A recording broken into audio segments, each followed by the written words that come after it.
At this point, I've kind of learned to embrace age, you know? I'm kind of like, you know what? I'm at a point where like I just have appreciation for more things, appreciation for my games. Like when I went to go turn in my, real quick, let me tell you guys this story. When I went to go turn in my game, not my games, my PS5 yesterday at this GameStop, like I said, it was a really cool. I have never met GameStop workers that were this nice. We were having a good conversation about, it felt like the old days. It was like old GameStop times where you go in there and you just start chatting. Like at some point, you're not even getting the transaction done because you're just having a good conversation with like the workers versus the customer. The guys that were working there, they were both physical collectors. They were talking about they had like turbo graphics, and I was like, oh my god, it's like the one with the games that looked like credit cards. That's incredible. Like he was showing me like, you know, some of his collection. And when I turned in my PS5, he was like, yo, I gotta tell you, man, like this is probably the nicest PS5 we've ever had turned in. He was like, people do not take care of their consoles, man. Like and I knew this growing up, you know, when I worked at GameStop. When I used to work at GameStop, dude, people would come in, you would open up these fucking PS2s, they got roaches and shit, and you get these controllers with a nasty like black smudge on it, and it's got like fucking pieces of hair on it. You're like, I shouldn't even accept this because that's how disgusting like you are treating your consoles. And I showed them a picture of my collection, like all the stuff I have behind me and everything, and they were like, yo, like that is insane. Like like one guy was like, yo, I want your life. I just started laughing. But he was really cool dude, and he was talking about like his physical collection, how he just has this appreciation for physical games, and like he doesn't ever think he could truly get to the digital age of just like but even he was like getting to a point where he's like, yo man, like you buy these PS5 games, like I'm sorry, I am about to have an old man moment. Pages, hold on. You know what's really upsetting, man? You look at a game like, let me show y'all something. Oh man, this is a perfect example. Look at this. Back in the day, right? This is a original copy of Gran Turismo 2, right? PS1, got the original case. You know, the manual was like the CD cover. You got a full manual here that, you know, talks about the different cars. It's colored. You look through this, man. There's so much detail about. It gives you like history of cars and talks about all this stuff. You open up the second part of the disc thing. It's got the actual user manual. So you had a reference manual and a user manual, and then you have your actual disc. You take the disc out, and there's like art behind the disc. You know what I mean? That was Gran Turismo 2. What year was this? Like 1990. It was 98 or 99. I'm pretty sure 99. But like that was Gran Turismo 2. Now I have Gran Turismo 7. Now let's look at this comparison. That's it. No manual. I will give Gran Turismo 7 this. At least they put art behind it. You got this cool little like art behind the you know, behind the case and everything, but it's like, dude, look at this cheap piece of plastic, man. Like, and that's it. That's all you get. Like, and then when you go to install this, there's like a billion online updates, and then you're like, damn, that's it. I need half of the game isn't even on the disc. I have to install updates. Maybe this isn't as good of an example because at least they give you the reversible art. Oh yeah, oh man, this is a sad one, dude. Dragon Ball Sparking Zero. You open this shit up, dude. Look what's inside the disc.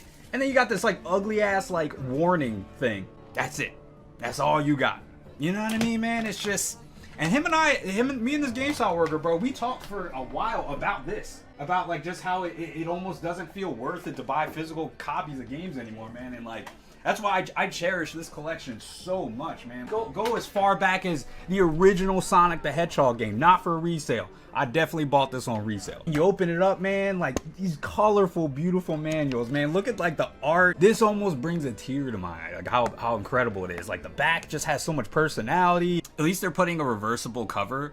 If they're not putting anything in there, yeah, at least, yeah, a reversible cover. It's like, all right, I'll take it. I think I was saying too about the manuals, about how like the manuals were the cover art. So it was like this is the manual and the front of the cover of the game. You know what I mean? When you took the cover out, man, you would be in the car. Your mom's taking you home after, you know, she took you to Funko Land or GameStop or Electronics Boutique, whatever your preference was. And then like on the way home, dude, you were studying this shit. you were looking at who are the characters, how's the combat work? Like, oh man, there was nothing better than character descriptions and manuals back in the day, man. Like, I used to love, this was my favorite part of any manual back in the day when I would get a new game on like the PlayStation, was just learning about the characters. It really immersed you into the world before you even got home. Different times though, different times. Now you just download it. New game smell and new book smell are my favorite things. I agree, Sienna. Yeah, like a brand new book. You flip the pages a little bit, you're like, that clean paper. Never been opened except by your hands. And you wanna know what? Now I'm doing this again to y'all, hold up. Listen. Come on. PC ROM games, dude. Like, you know how much I miss this shit? Sacred Gold. Yo, this game was sick back in the day. Sacred Gold. The original Halo. 1999. Dude, I don't even know what year I got this.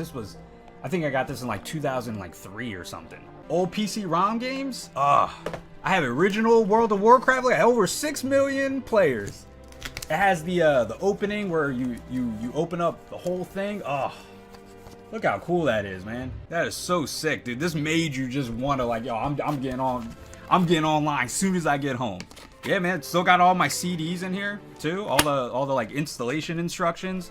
I was really big in the MMOs. I used to play City of Heroes back in the day. They actually have a City of Heroes private server out now. You can play. It's really cool. Very fun. Yeah, I got a copy of Lineage 2.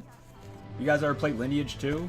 I didn't play this for long, but this game is heavy. It has so much stuff in it. Like the manual is like damn near a like textbook. Like it's a very thick manual. Like it's a lot of pages. Matrix Path of Neo. I actually played this twice. I played it on PC and I played this on Xbox. Yeah, there. And then this was the last PC ROM game I bought. And maybe one of the last ones to ever come out, man. The original Overwatch what's it, Origins Edition. And yeah, Overwatch came with this huge cool case, man. Look at that. Like, this is just so cool. This is what your game came in, man. Damn kids nowadays just don't know nothing. I mean, and in one way, can you blame them?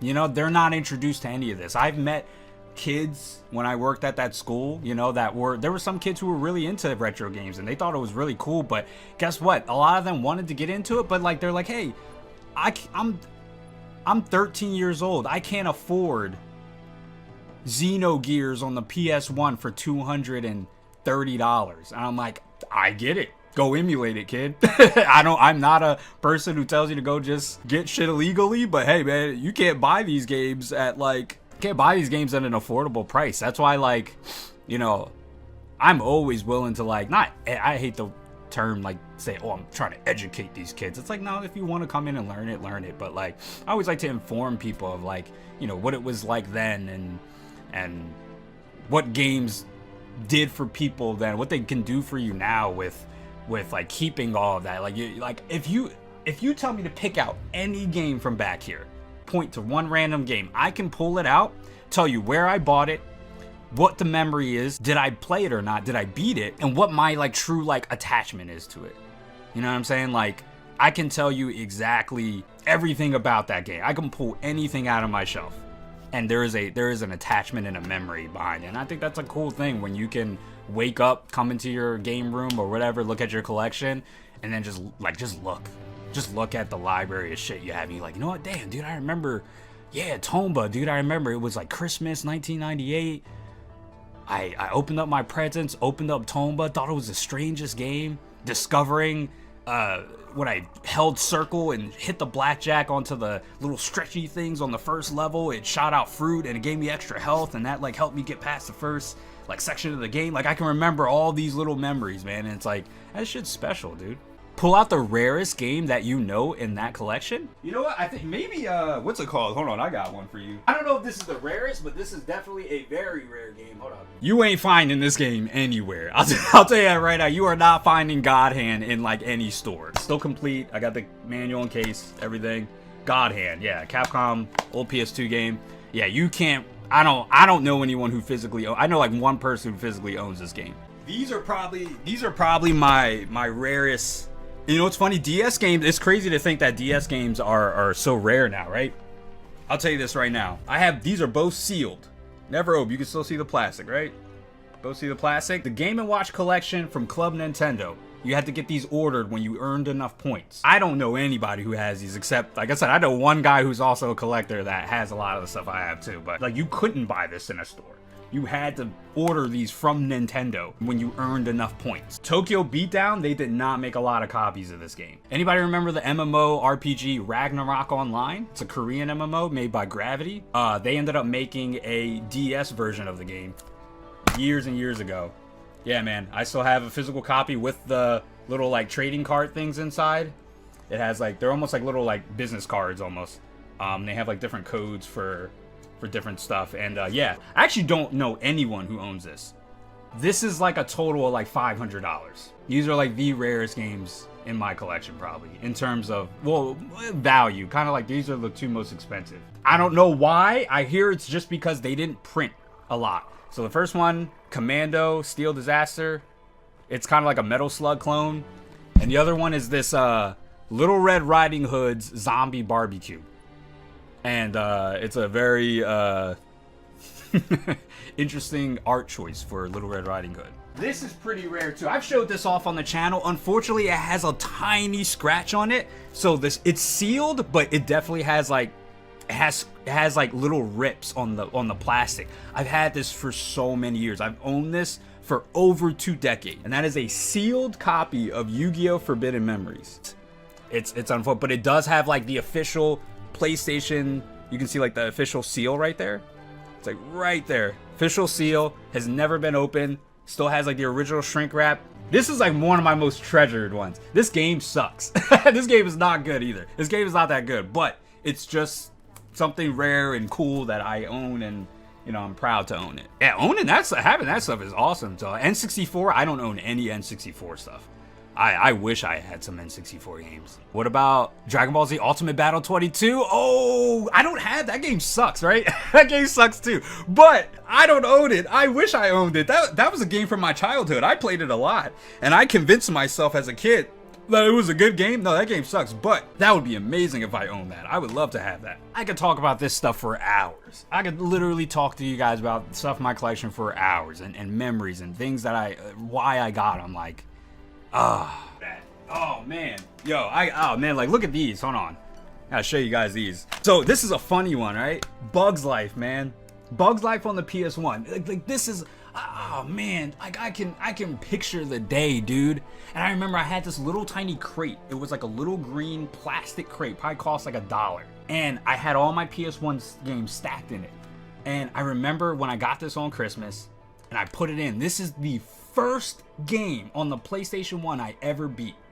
Like, it was a game that I had no help. My sister didn't help me. My dad didn't. I always had to get help from like my dad or my sister because I was younger and I wasn't that good at games, but like a game that I never gave up on, and I played it to the very end when I figured it out. And I got past the little dandy. There's like this section in like the 3rd level where you have to get on these dandelions and you have to like fly over this large like desert thing, and when you land, if you don't land on like the exact spots that are safe, this giant bird will come out and just one shot you. You would just die. And man, this was like the first video game on the PS1 that I beat, and I was so proud, man. And like the game is this game is not in good condition. Like you can tell. Like look at this. Like if I pull the thing apart, it just breaks. That's how old this case is. This is a very old case. Bugs Life, very special memory, man. I can remember getting the homing berries for the first time on the last level. You get the golden berries when you got like all the collectibles in the level, and you have to fight Hopper. He's like the final boss, man. You know, I remember I have such a huge story about Mega Man Legends, man. Mega Man Legends, when I first got this game, I got it at EB Games at this place, Morristown Mall in New Jersey. I don't even remember the year. I couldn't tell you the year, but I wasn't very old. Remember when I got it, I got home. My sister had got a PS1 because my parents got me they got us a PlayStation 1, but my sister and I, not that we argued, but like she wanted to play PS1 and I wanted to play PS1. We got to take turns, and like we get frustrated, like, oh, come on, bro, you've been on it for mad long. And then like at some point our parents were like, all right, fuck it, we're just gonna buy both you guys, like you get a PS1 and you get a PlayStation. I used to like my sister's PS1 because it had the little flip screen. Remember, I had a PS1 that was like the slim version, and you open it up and it has a like a little screen. And I vividly remember I used to have bunk beds with my sister, and I was on the bottom bunk bed and it was kind of late at night, and I remember I just plugged it up because I couldn't go to sleep. I put on Mega Man Legends, dude, and I was just sitting there fucking playing Mega Man Legends in my bed, and I remember I was thinking, this is the coolest shit in the world, bro. Like, I could do this for the rest of my life. I let my friend borrow this game. He never gave it back. I'm talking 10 years later, when I'm like almost in my 20s, I visit this friend because we got in contact again on Facebook, and he said, yo bro, by the way, there's some games that you let me borrow years ago that I never gave back, and I still have it. These are both the games that he let me borrow, or I let him borrow, and he gave them back to me over a decade later. Fantastic Four for the PS1 and Mega Man Legends, man. These two games, just remembering those days, man. Just remembering. I think it meant more that he kept them, and he kept them in like yeah, these aren't in the greatest condition, but dude, these could have been crushed and broken and you know, treated like shit, but he kept them, and I still have them now. So I still thank that guy to this day for that. I don't even, who cares if it's not mint condition? The fact that I like when a game isn't in mint condition. It looks used and loved. I have a sealed Persona 3, original Persona 3 limited edition sealed, and I have the strategy guide sealed. This is gonna pay my rent one day. Yeah, I was really big into collecting the Shin Megami Tensei games. There's like a Persona 3, Persona 3 FES, Persona 4 original, Shin Megami Tensei Digital Devil Saga 1, Digital Devil Saga 2, Nocturne. Yeah, man. Yeah, these were good times, man. Good times. Good times indeed.